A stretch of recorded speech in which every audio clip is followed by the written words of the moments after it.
Ultrasound is not just about scanning babies. I'm not here to judge you because I actually thought the same way before I got into the field. I got into the field and realized there are actually specialties and subspecialties that you have the various options to choose from. How cool is that? Let me explain.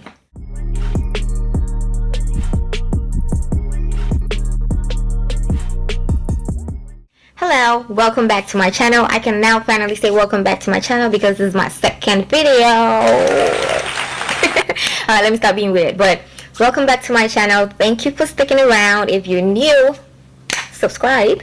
And if you've already been here, hello and welcome back. So I know in my first video I mentioned that I was going to talk about how I passed my SPI. But coming to think of it, why should I just dive in talking about how I passed my SPI when I've not explained the origin of SPI? So guess what? That will probably be my next video. But this video, as you can see from the title, is about sonography. What sonography or ultrasound is, various specialties in sonography, the basic knowledge of sonography. So if you want to know what sonography or ultrasound is, how it works, what career options you have in it, then as I always say, stick around and get to find out. Let's get into it. Ultrasound is a non-invasive imaging method that uses high-frequency sound waves to produce images of structures within your body. These images can be used by the radiologist for the purpose of detecting and diagnosing diseases. A sonographer is an allied health professional who uses an equipment known as the ultrasound machine and the transducer that produces high-frequency sound waves to take internal pictures of a patient's body. They perform non-invasive medical procedures that detect and diagnose medical conditions and diseases. They work closely with radiologists, cardiologists, vascular surgeons, general surgeons, as well as other allied healthcare professionals in providing quality diagnostic care to the patients. They also assist physicians with biopsies.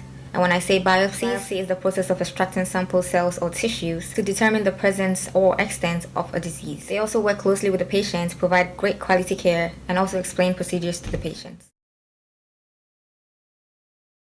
So the most common ultrasound length program is a 24-month program, which is an associate. There is also a bachelor's for ultrasound and even a master's for ultrasound.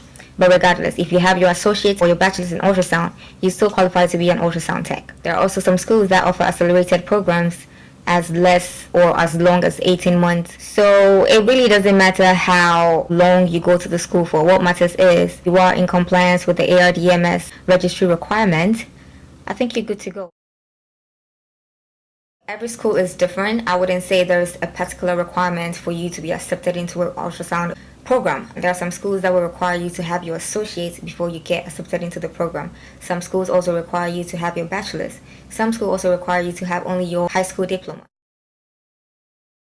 In terms of school accreditation, I would suggest it's best you go to a school that is accredited. You could also go to a school that is not accredited, but with that, you will have to work a year in an ultrasound field before you be eligible to sit for your ARDMS.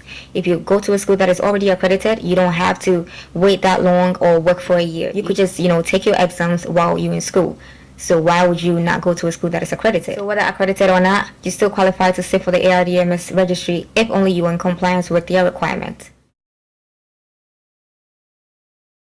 After all this accreditation shenanigans, so to even qualify to sit for your sonography registry exams, you have to take and pass your SPI. And what is SPI? SPI is sonography principles and instrumentation. That is like a course that you take in school. I think in your second semester, that is like the physics. And I know when I say physics, it sounds really intimidating, but it's not about the hard physics that we know. This is generally about the ultrasound machine, how it works, how it produces images, basically about the ultrasound machine. According to the ARDMS guidelines, you have to get a B in physics in school before you are able to sit for your main registry exam. When I say ARDMS, I mean American Registry for Diagnostic Medical Sonography, and they are the organization that administers exams and awards ultrasound professionals. So under the ARDMS, they have three main registry exams: RDMS, RDCS, and RVT. Under RDMS, you have the subspecialties of abdomen, breast, OBGYN, and pediatric sonography. So under RDCS, they have fetal echocardiography, pediatric echocardiography, and adult echocardiography. And under RVT, they have vascular technology. I am double registered in both RDMS and RDCS. So I have a registry in OBGYN under RDMS and another registry in adult echocardiography under RDCS. They also have the RMSKS registry and also midwife sonography registry. So to get any of these registries, you have to pass your SBI first. That is like your first exam towards getting a registry with ARDMS. So sonographers can work predominantly in hospitals. They can also be employed in doctors' offices. They can also work in medical and diagnostic labs.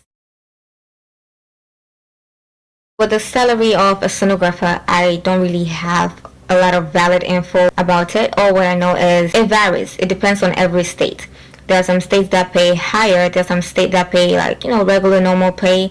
And there are also some states that pay really low. So it depends on which state you are. I know California pays high, is one of the highest paying states, but yeah, that's all I know about that. But it could go as high as over 120K a year. So it depends on your experience and also which state you're in. You can get registered in those 3 main specialties. I think it's even 5 because of the MSKS and the midwife sonography. You could get as many registries as you want so far as you have the clinical experience in it. Just know for every registry that you want, you have to take an exam for it. And the exam is, of course, with the ARDMS. I am double registered, not only in RDMS, I'm registered in RDMS and RDCS. I'm probably thinking of, getting registered in RVT, but that will come later. When you pass your exam, you have to be in compliance with ARDMS with the CME. I think every 3-year period you have to have 30 CMEs. Or anytime you pass each specialty or registry, that is 15 worth CME credits. So let's say you already have OBGYN and you take your abdomen registry and you pass, you have secured 15 CME credits. And in the course of the year, you take another registry, maybe in pediatric echo, and you pass, you are done with your 3-year CME registry requirements. I hope that makes sense. I think I'm all over the place, but yeah. So, and you have to renew your registry for, I think, $95 yearly. It doesn't matter how many registries you have, it's all one renewal price, which is the $95. So if I confused you, I'm sorry. You could leave a comment down below and I will reply to you and explain further. If not, you could do your own research based on the basic knowledge that I give to you. So yes, ultrasound is not just about scanning babies. They have, look at me saying we have, like, okay. They have different registries, specialties, subspecialties in ultrasound that you have the option to venture into. Yes, you can have more than one registry. You could be double registered, triple registered. You can have as many registries as you want in ultrasound. And I feel like the more the registries, the more the money. So yes, it's a great rewarding career. I don't regret venturing into it. That's about it. If you have any questions, please leave your comments. I think that's it. Until next time, thank you. And so now I can explain or share with you how I passed my SBI, given that I just explained what sonography is and all the fun stuff. Yeah, so my next career video will probably be about how I passed my SBI. I might upload maybe a makeup tutorial or cooking tutorial, I don't know yet, but my next career video will be about how I passed my SBI and how I passed my RGCS, how I passed my RDMS, and all the fun stuff. I always say stick around, and please don't forget to subscribe, like, comment, and share. And also don't forget to turn on your bell notifications so when I post a video, you will be the first to be notified. Thank you, and until next time, bye.